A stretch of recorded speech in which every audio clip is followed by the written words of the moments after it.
Hello everybody, my name is Troublmaker and I have a wargame here from Wargame AirLand Battle, the first of the series that I'll be doing on Wargame AirLand Battle matches, so pretty exciting stuff. And we're going to start off with a bang. We will have a Pact versus Pact match. The first player representing the Pact in blue will be a player by the name of Sergeant M. Beta. But actually this is Komaromi, and a lot of people have been asking, hey, what's Komaromi doing? What's he doing? What's he doing? Why isn't he in the ratings? You said he's really good. Well, he is still really good. He's got a new name, Beta. So Beta is Komaromi. And his opponent is Captain Fiva55. Fiva55, of course, was a Wargame Cup champion last 6 months ago, basically. And he does really, really well. I haven't really seen a single game from him in Wargame AirLand Battle, so it'll be exciting to see what he's doing with aircraft. Both of these guys, realistically, it's exciting to see what they're doing. So, got a lot of infantry here, some AA infantry. I very heavily favor these, and no vehicle selection. He's using basically vehicles with no guns for his AA, and he's using these BMP 1Ds for his infantry, so they'll have some rockets on them. Over here we see he's going with this very, very cheap Jeep, the Screws. It's a UAZ.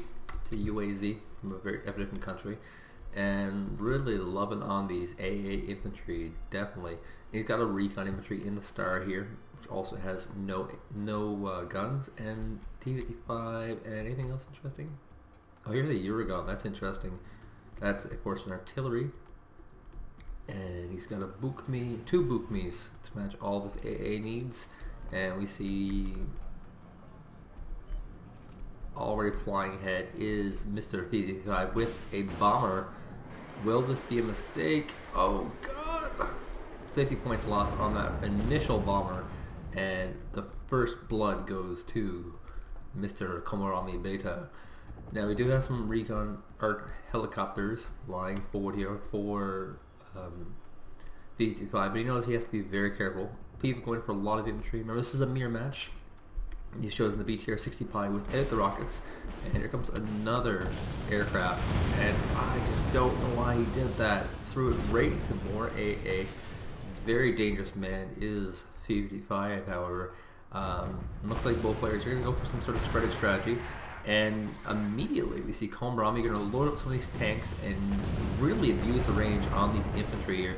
A MiG flying in the distance. Will he get this MiG too? He just barely gets that MiG. Nope. Yes, it's going to crash in the woods here. Ooh, not good. And that is 3 planes down for poor Fiva55. Remember, planes are very, very important in this game. You lose too many of these planes from your deck and you will be in trouble. And so we see, oh, a T-80A here for Komaromi. He's just going to pound away at these infantry, which of course are very much taking a lot of hits in these buildings here. Notice that these have taken probably about 7 volleys of tank fire so far and survived. And Komaromi's just going for a complete surround here. Not Komaromi, Fiva going complete surround here with the infantry, trying to push into Komaromi's territory. Now note the positioning here, this 3-point sector, which is the most valuable on the map. Both players are advancing on this position, but Fiva has a better position, being that he has cut off Komaromi's side, but still has access to his side. So if he wants to bring up a command vehicle here, he can. Also note that Komaromi has not opted for the second command, which means that he is going for a very, very powerful opening here. Really striking with lots of infantry, lots of tanks, and here's this BMP-10 in action. Look at the great range here. BTR-60 Pi is matching, trying to knife down some of these infantry units of Komaromi. Sorry, Beta. And that could just be his beta name too. I don't know. I received this game from about 2-3 weeks ago. Of course, I haven't had internet until now, so this is the first game I can actually show off. And whoa, we see some napalm being bombed.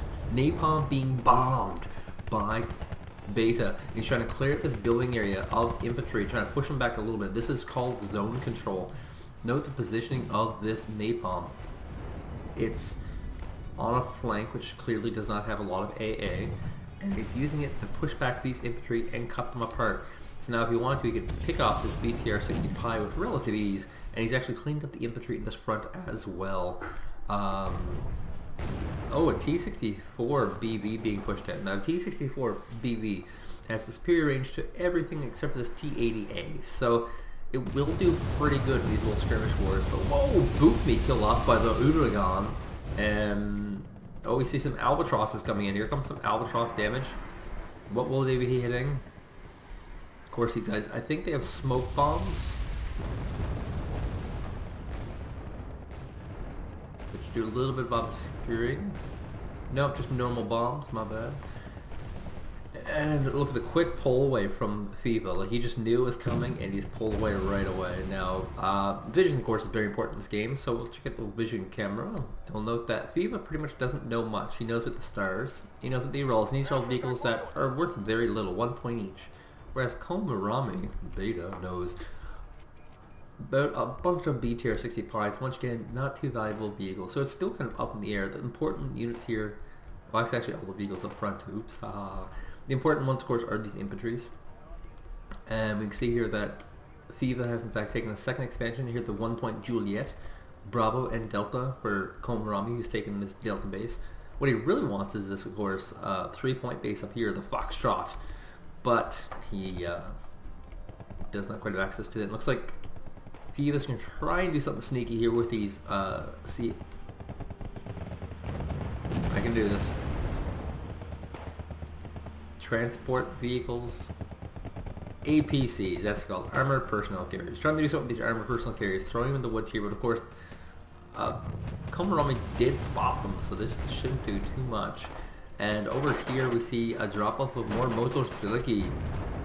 Now, with the improved range of these infantry, of course, it's made them far more functional in taking these buildings. And this is really the major use of the infantry in these buildings, doing their thing. And really, this is a major point where they're trying to vie for control of the middle zone, and also control of this Gulf zone right here. Control of this Gulf zone can be relatively important, because if you can go along this side here, you can strike in at this flank here. We can see that's in fact is exactly what Fiva is doing. He's going around this side, which of course Komaromi is not contesting at the moment, and trying to get around to the back here, which is pretty well guarded. Speaking of which, MiG comes in. Looks like it will get away with 1 point, maybe? Yes, it does.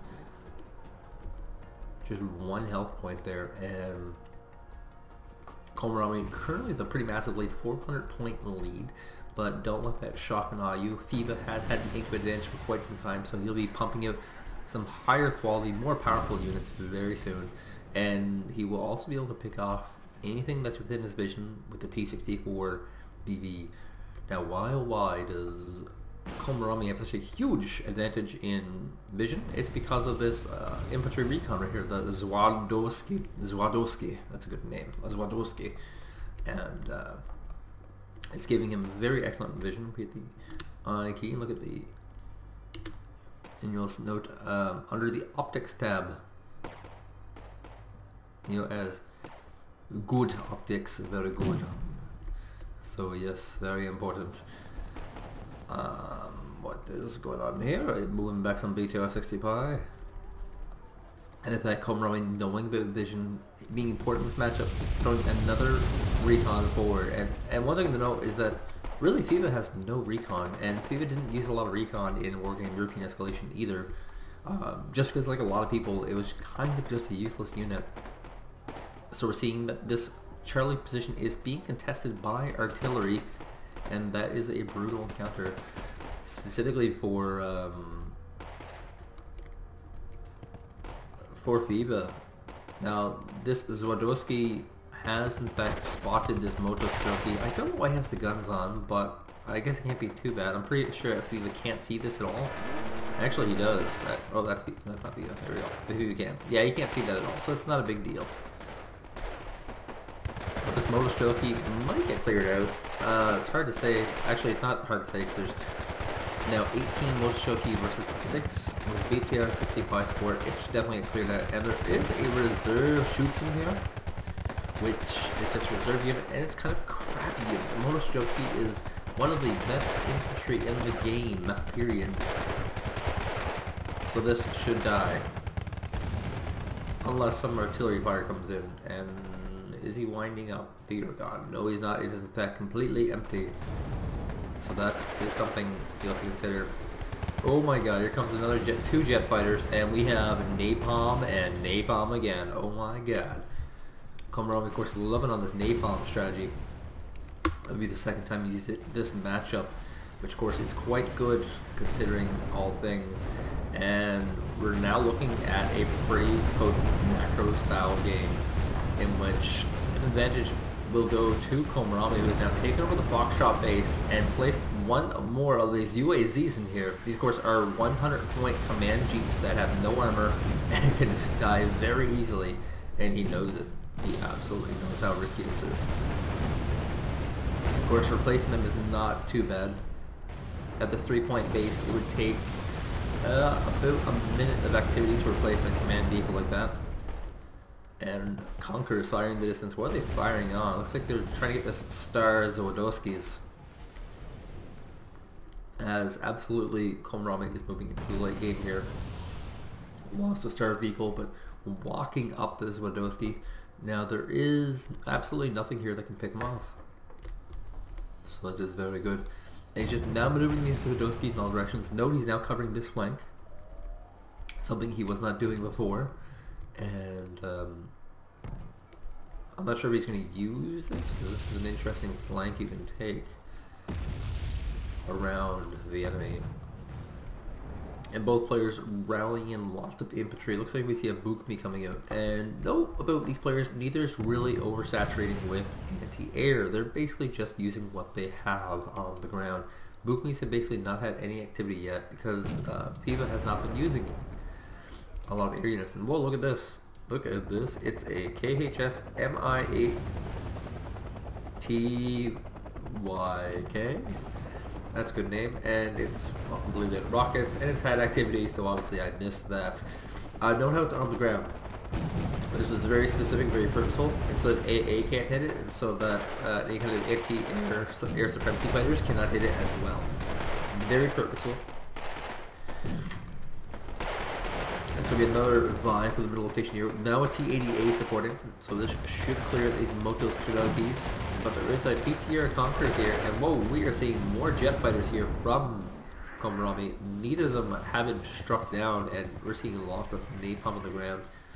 Should absolutely push these infantries out. If they're actually within the napalm. Are they napalm? I don't know. They are. I don't think either of them are actually.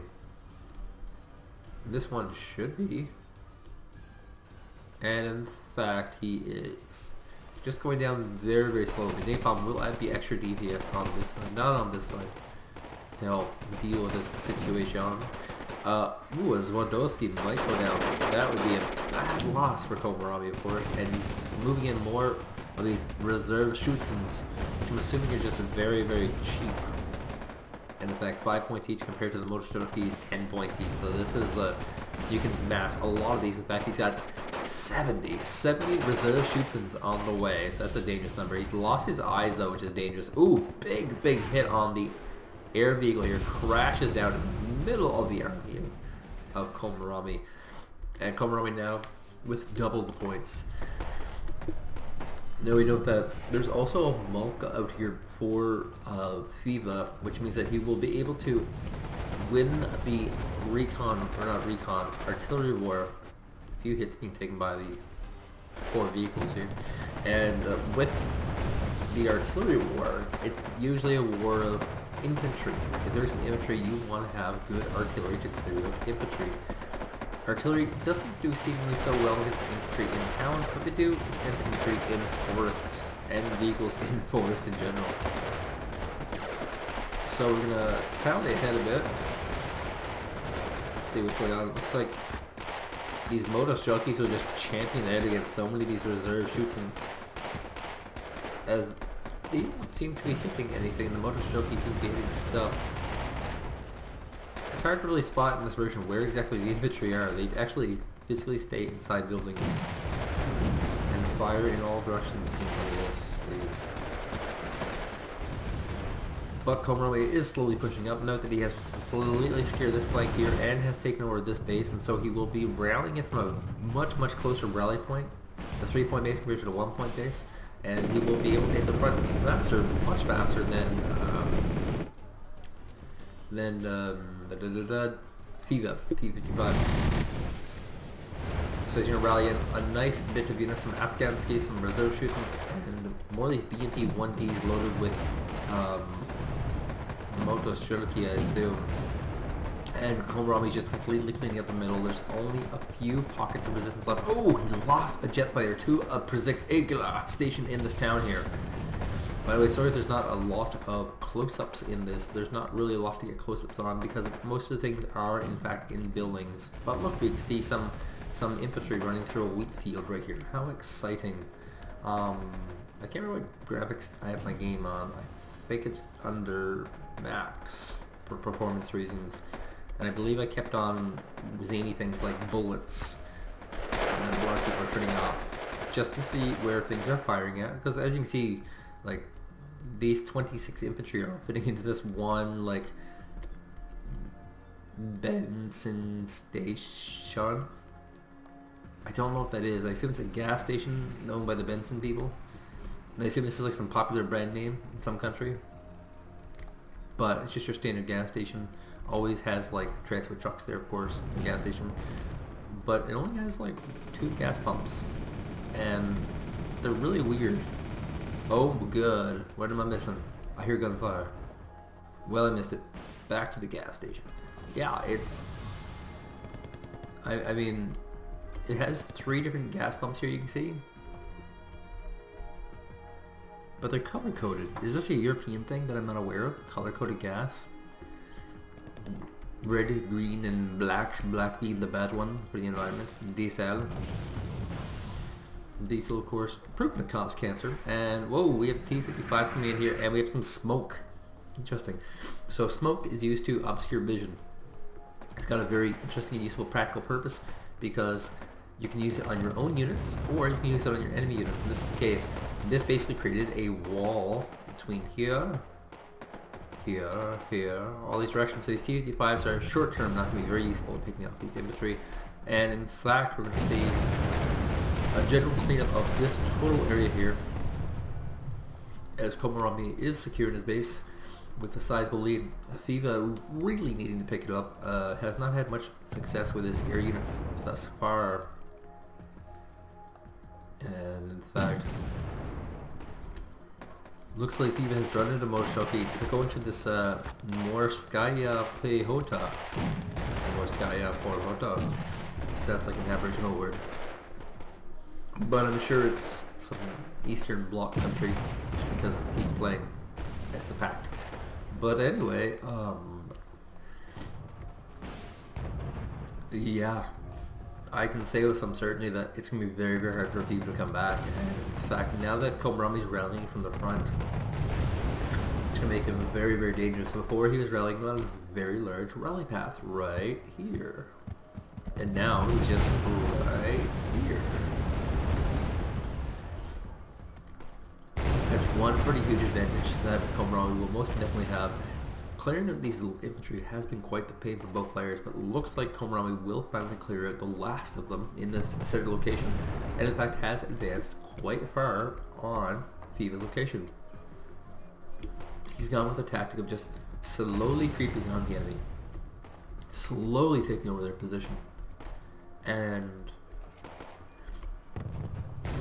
maybe he'll prepare for a game-ending advancement. Let's see if that happens. Well, he's got some supply trucks coming in.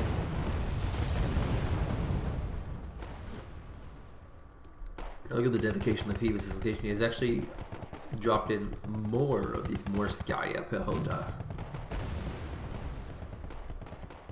And we're in fact see more rallying and more infantry. He actually wants to have some infantry here. It's an interesting location because it is a reinforcement point, and he wants to clear out this area before he takes this area.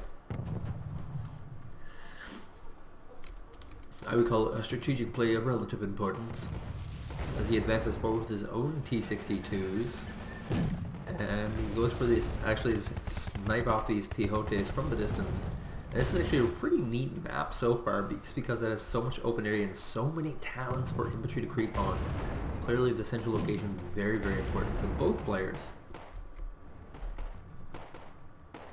A yawn.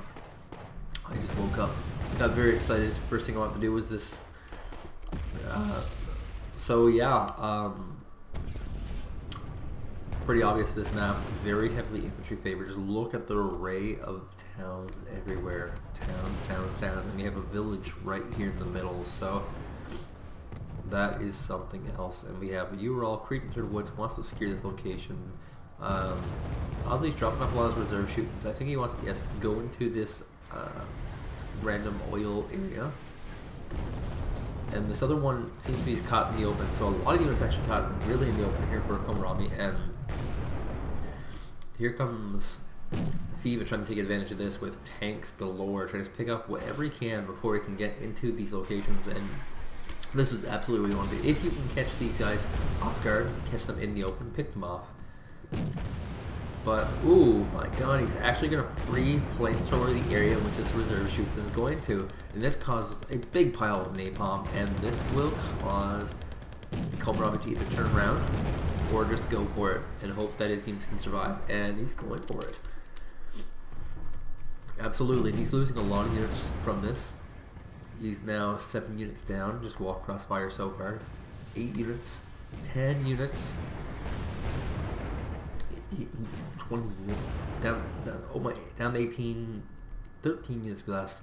And this is a really powerful napalm position right here. Fiva, knowing that infantry were coming here, plowed some napalm in this sector in advance, and the reserve shoots are being cut in more than half, in 2/3. They're down by 2/3. There's only 1/3 of them left. There's only 10 reserve shoots left as they try to muddle their way into this building.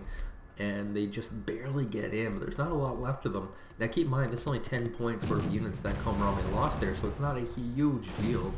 These are all, of course, some very, very cheap infantries, and very cheap infantries always being deployed along this map by Mr. Komaromi.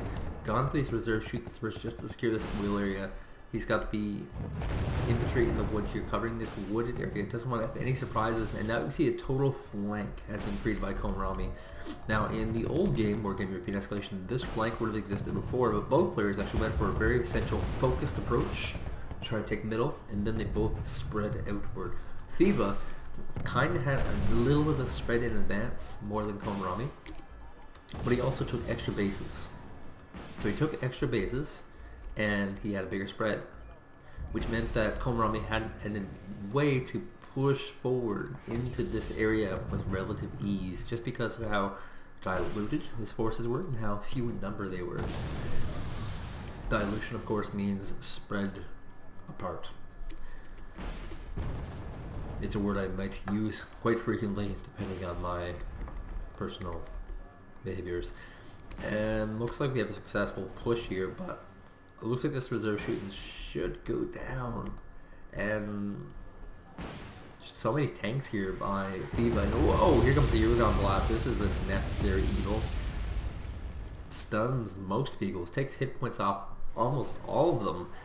And that was probably going to be the most successful rocket barrage of this game. Here comes a Moto Strelki rushing forward against the Marcialica Piehota. He has no tanks in this area for support. He is just going to go with the Moto Strelki. He wants to move it up into one of these other buildings, and he does. Success. Big success. And he's going to be able to pick up this Piehota. Morskaya Piehota. Interesting decks here by both players. T55 rolling forward, trying to do a little more damage. There's a T55L versus the T55A. And he's going to pull back. He doesn't want to get too close to the superior T55.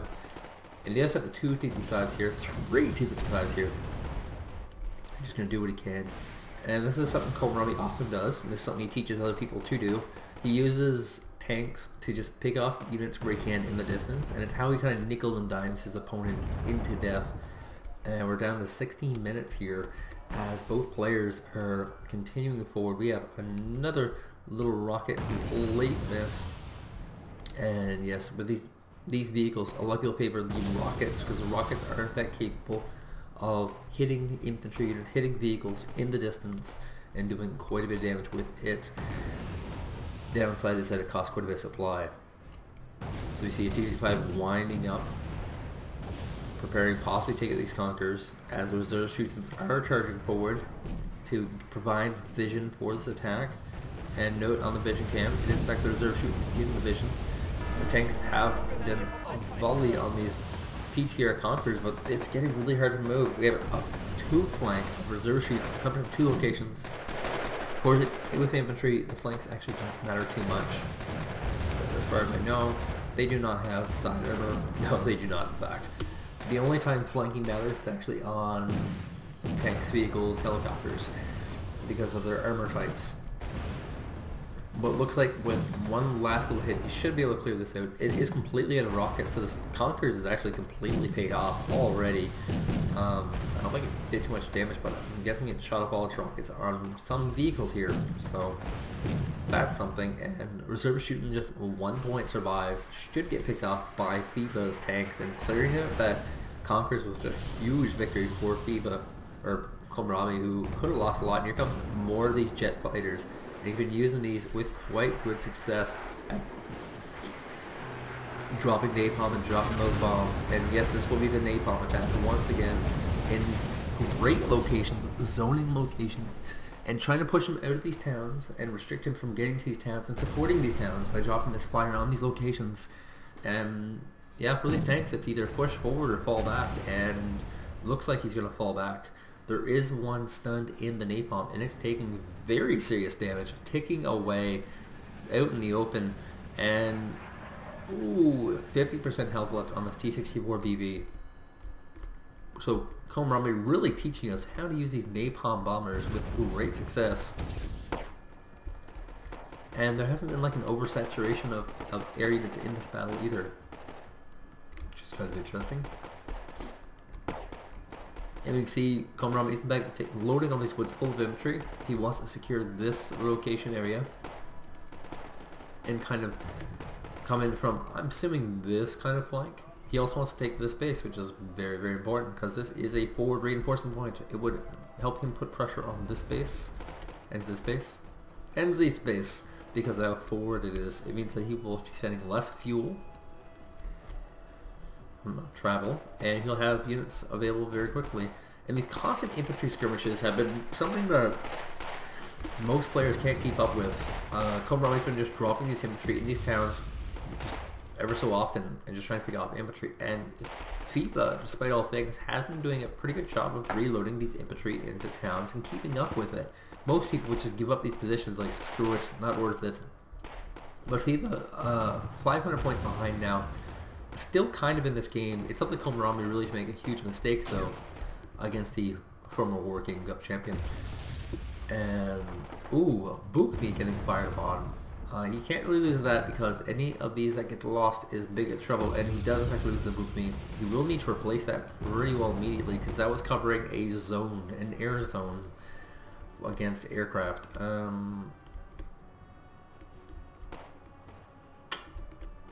Lots of units on the map, I see.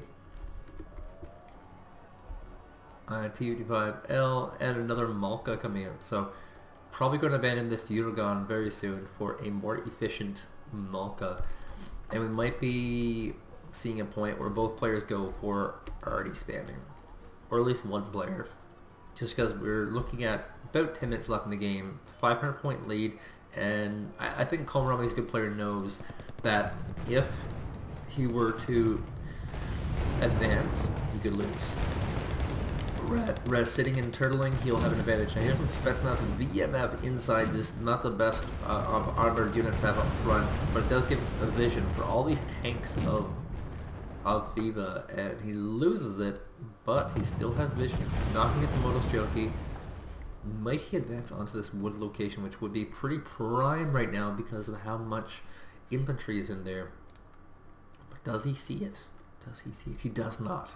So this is going to come as a shock. There, of course, are the BMP 1Ds, which, of course, have some heat weaponry in here, which will be able to take out tanks very effectively. And here we go. This is basically like the perfect storm here for Komaromi as we have a rush of tanks coming across the field. This is something that a lot of people hear, the Pact tank advance.